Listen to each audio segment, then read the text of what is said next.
सुबह के 9 बज रहे हैं। बहू ऑफिस के लिए तैयार हो रही है।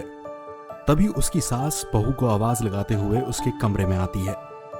बहू, ओ बहू, देख आधा दिन निकल गया है, लेकिन तेरा मेकअप है कि खत्म होने का नाम ही नहीं लेता।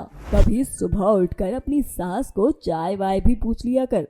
अरे माँ जी, जब मैं उठती हूँ आप चाय पी चुकी होती हैं। अब बार बार चाय पीना भी तो आपकी सेहत के लिए अच्छा थोड़ी है।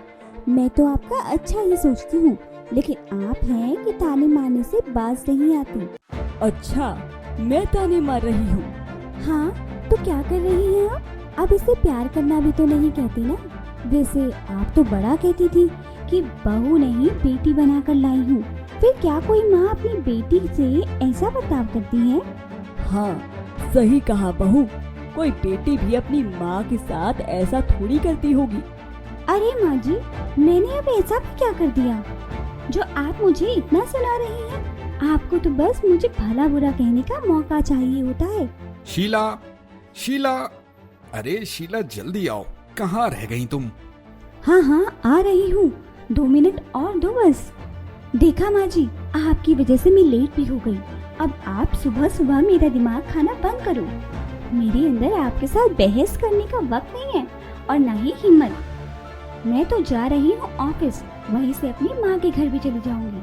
अब आप आराम से रहो इस घर में। अरे बहू सुनो। अरे भाग्यवान, जल्दी आ भी जाओ, तुम्हारी वजह से मैं हमेशा ऑफिस के लिए लेट हो जाता हूँ। अरे हाँ हाँ, आ गई। क्यों चिल्ला रहे हो सुबह सुबह? दोनों माँ बेटे एक जैसे हैं। क्या बोली? अरे कुछ नहीं, बस मैं कह रही थी कि मैं कुछ दिनों के लिए अपनी माँ के घर जा रही हूँ, तो ऑफिस से आते वक्त मैं वहीं चली जाऊंगी। ठीक है, पर तुमने माँ को तो बता दिया ना? अरे हाँ हाँ, बता दिया। बहू शीला और बेटा आनंद ऑफिस के लिए निकल जाते हैं और फिर ऑफिस से निकलने के बाद बहू अपनी माँ के घर चली जाती है। शीला जैसे ही अपने घर पहुंचती है तो उसकी भाभी शीला की माँ पर जोरों से चिल्ला रही होती है। ये देखकर शीला को बहुत बुरा लगता है। ये सब क्या हो रहा है भाभी? और तुम चुप क्यों हो माँ? शीला के आते ही भाभी मुंह बनाते हुए अपने कमरे में चली जाती है। अरे बेटा, क्या ही बोलूं, मैं रोज सुबह घर का सारा काम करती हूँ।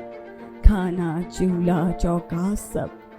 इतना सब कुछ करने के बाद भी मेरी बहू को ये नहीं लगता कि मेरी उम्र हो गई है।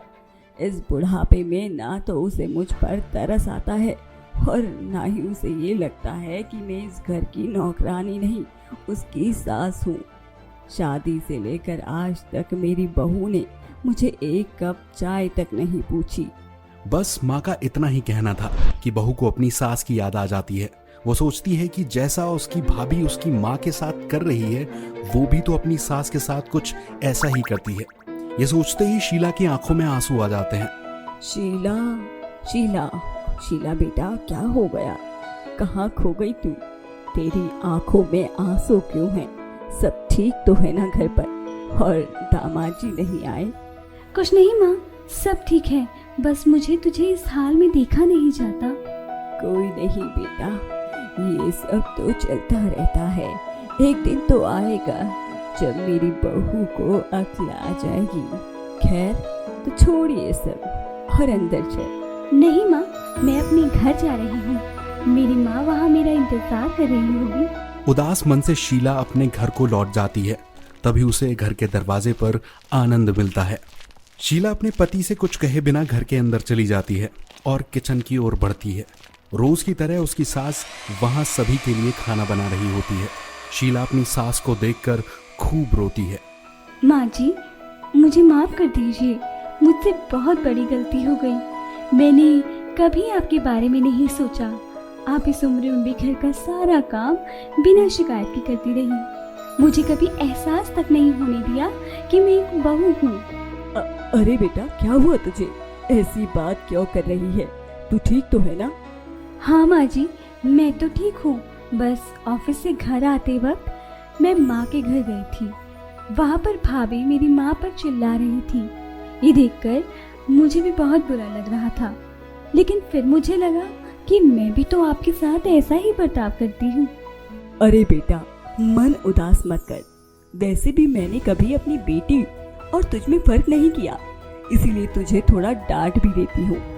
पर मेरे मन में तुझे लेकर कोई छल कपट नहीं है। और हाँ, अब तुझे तेरी गलतियों का एहसास हो ही गया है, तो मैंने भी तुझे माफ कर दिया है। अब तो रोना बंद कर, जैसे वक्त रहकर तुझे समझ आ गई है। भगवान करे तेरी भाभी को भी जल्द ही अकल आ जाए।